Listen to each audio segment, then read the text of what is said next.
Hello sir. Hello. আপনি এখন সবার কাছে সাকসেসের এক্সাম্পল, তাই সবাই আপনার কথা জানতে চায়।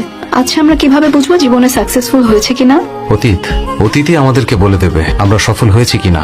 অতীতে আমরা কোথায় ছিলাম আর এখন আমরা জীবনে কতটুকু উন্নতি করেছি, সেটাই সফলতার মাপকাঠি। এই পজিশনে আসবেন কখনো চিন্তা করেছিলেন? চিন্তা করেছি বলেই আজ আমি এখানে।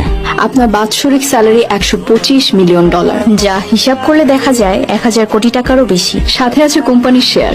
ইতিমধ্যেই আপনি কোটিপতি, অনেক টাকা পয়সা উপার্জন করেছেন। আপনার অনুভূতি কি? টাকা যখন 6-এ পড়ি তখন বাবা 10,000 টাকা লোন নিয়েছিলেন। লোনটা পরিশোধ করতে পারছিলেন না। প্রতি সপ্তাহেই মহাজন টাকার জন্য বাড়িতে আসতেন। পরিশোধ করার মুরদ নেই, লোন নিয়েছিলে কেন? 1 মাসের কথা বলেছিলে, আর এখন 1 বছর হতে চললো। টাকাটা কখন দেবে? আরে আমি আমার টাকা ফেরত চাইছি আর তুমি হাসছো। ভাইজান চা। থাক, আর মেহমানদারি দেখাতে হবে না। এখানে আসলেই আমাকে চা খাইয়ে বিদায় করবে। আরে ভাই, তোমার তো মানুষের জন্ম, তাই না? ওয়াদা রক্ষার ন্যূনতম ভদ্রতাটুকু নেই। তোমার বউ বাচ্চার কি দরকার সারা জীবন দুঃখে কষ্টে কাটানোর জন্য? ঠিক। ওই দিন মায়ের চোখে অপমানের ছাপ দেখেছিলাম আমি।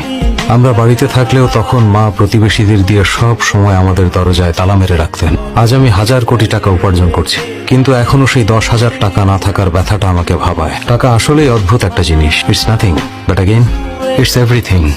যখন টাকার পেছনে দৌড়াই তখন এটা আমাদের চেয়েও জোরে দৌড়ায়, আর যখন টাকার পেছনে দৌড়ানো ছেড়ে দিই তখন টাকাই আমাদের পেছন পেছন দৌড়ে আসে। এ কারণেই আজ অব্দি কখনো দৌড় থামাইনি। That's great sir. আপনার কাছে সাফল্যের ডেফিনেশন? আসলে সাকসেসের কোনো ডেফিনেশন হয় না। যখন আমরা সাকসেসফুল হই তখন আমরাই সেটার ডেফিনেশন হয়ে যাই। হাই ঋষি, লাস্ট কয়েক মাসে গুগলে হাইস্ট তোমাকেই সার্চ করা হয়েছে। আরো ইম্পর্টেন্ট কিছু থাকলে বলতে পারো। ওকে, আজ আমার বার্থডে। ওকে, হ্যাপি বার্থডে। সন্ধ্যায় আমি একটা পার্টি দিচ্ছি, তোমাকে আসতেই হবে, কোনো অজুহাত চলবে না। I'll be there. Thank you. Nidhi, কি খবর দোস্ত? বিখ্যাত হওয়ার পর বন্ধুদের ভুলেই গেলি। তুই ভুলতে চাইলেও কি আমরা তোকে ভুলতে দেবো? হ্যাঁ, আরে কান্না, ঋষি আমার বাঘের বাচ্চা। তুই এখানে? সারপ্রাইজ। কেমন আছিস ঋষি? আরে গীতা,